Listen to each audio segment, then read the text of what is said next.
Economists often marvel at the Industrial Revolution as a milestone that propelled human civilization to a new level. Indeed, the steam engine multiplied the efficiency of transportation and other machinery by hundreds of times. Countless inventions like electric lights, refrigerators, televisions, and air conditioners greatly facilitated and enhanced people's lives. However, it was precisely this Industrial Revolution, seemingly just yesterday, that significantly catalyzed human greed. From the onset of the Industrial Revolution, money ceased to be a simple medium for trading physical goods. It became a symbol of capital in the exchange process, even for non-physical goods like labor. Moreover, it became a brutally realistic symbol of capital. Amid the rampant human greed, the formula of money evolved into commodity, including labor, money, ruthless capital accumulation.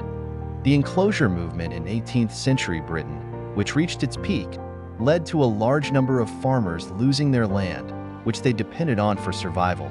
These farmers became proletarians, forced to migrate to cities and join the burgeoning army of industrial workers as the world was entering the industrial age. With nothing to their name, these farmers had to sell their only valuable asset, their labor. This marked the transformation of labor from an inseparable component of the feudal system's peasants to a special commodity that could be detached from the laborer. Since it became a commodity, its value and price could be determined by the market forces of supply and demand, and could be traded through the medium of money. Thus, amid the fervor of the Industrial Revolution, a cruel, primitive accumulation movement, shrouded by money as a seemingly fair trading medium, began with a backdrop stained with blood and sweat. Capitalists, who set up factories, converted money into capital for expanded reproduction by purchasing labor. On the surface, they hired workers, paid wages in money, and used the labor of these workers to produce goods. These goods were then sold at higher prices, generating profits, and this process was repeated continuously, accumulating capital. The capitalists themselves acknowledged that labor was part of capital, a purchasable resource that could appreciate and create wealth through the workers' labor. However, the reality was far more cruel than what the capitalists described. In the capitalist era, labor not only became a commodity but also produced surplus value in the trading process with money. The value created by the workers far exceeded the wages they received because their wages only covered the part needed to maintain their lives. This surplus value became the profit of the capitalists and the foundation of capital accumulation. To convert money into capital accumulation through labor, capitalists sought to extend the working hours of laborers and reduce the costs necessary for their living and working conditions to extract more surplus value and complete the primitive accumulation of capital.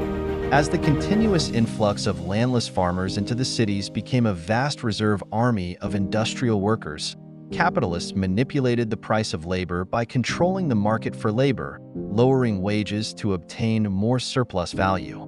In this transformation, money was not just a tool of exchange, but also a crucial catalyst for the commodification of labor.